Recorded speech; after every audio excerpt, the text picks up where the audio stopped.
انت بتعمل ايه يا بسام؟ بسام كالعاده منبطح امام الزمالك. الزمالك وسيراميكا ماتش كان جامد جدا، كان حلو جدا، كان ممتع جدا. الاتنين مدربين، واحد عرف ازاي يكسب والتاني هو اللي خسر فريقه.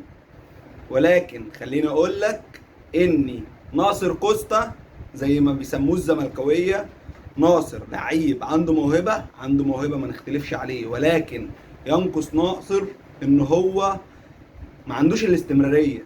ناصر ما عندوش الاستمراريه، ماتش اتنين تلاته يبتدي يتدلع، يبتدي يفقد مكانه ويبتدي يغيب عن التمرين، زي ما حصل مع الاهلي وزي ما حصل مع الزمالك السنه اللي فاتت وزي ما حصل مع الزمالك السنه اللي قبل اللي فاتت. تقريبا ناصر بقاله سنتين في الزمالك، هو ده اللي احنا متعودين عليه، ماتش اتنين تلاته كده في بدايه الموسم بعد كده بيركن.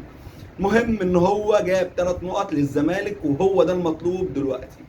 ف ومحمد بسام دي حاجه مش جديده عليه، محمد بسام قدام الزمالك بيقلب بطه بلدي، اقسم بالله بيقلب بطه بلدي. شوفوا قدام الاهلي تصديات جباره ولعب من الشمال ومن اليمين ومن المقص وبيطلع قدام الزمالك بيدور ازاي يغلط. كل ماتش ارجع كده للماتشات هتلاقي في جون على الاقل غلطه بسام.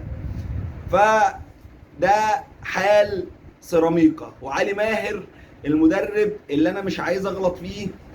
يعني انت بتعمل ايه؟ فين تغييراتك من بدري؟ انت ليه مأخر التغييرات؟ فين من الدقيقة 50 ولا الدقيقة 60 نزلت تبديل واحد وطلعت احسن لاعب عندك في الفرقة او من احسن اللاعيبة اللي في الفرقة، عمرو السولية. عمرو السولية واقف على رجله، سرهات بيدي باصات. عمرو السولية لاعب يا جدعان جامد قوي. انا زعلان ان انا شايفه في فريق غير الاهلي، ولكن هو لاعب ليه كل الاحترام والتقدير ولاعب يستحق كل خير. فعلي ماهر يوم جاي، لا انا عمرو السولية بيلعب كويس انا هطلعه. فين يا عم من بدري؟ فين صديق جولة؟ هتقول لي مش جاهز 100%، ماشي يا عم، ما تنزله، ما تنزله. انت بتلعب بتدور اللعب عشان تفضي لعب للجناحات، فانت السبب في خسارة فريقك.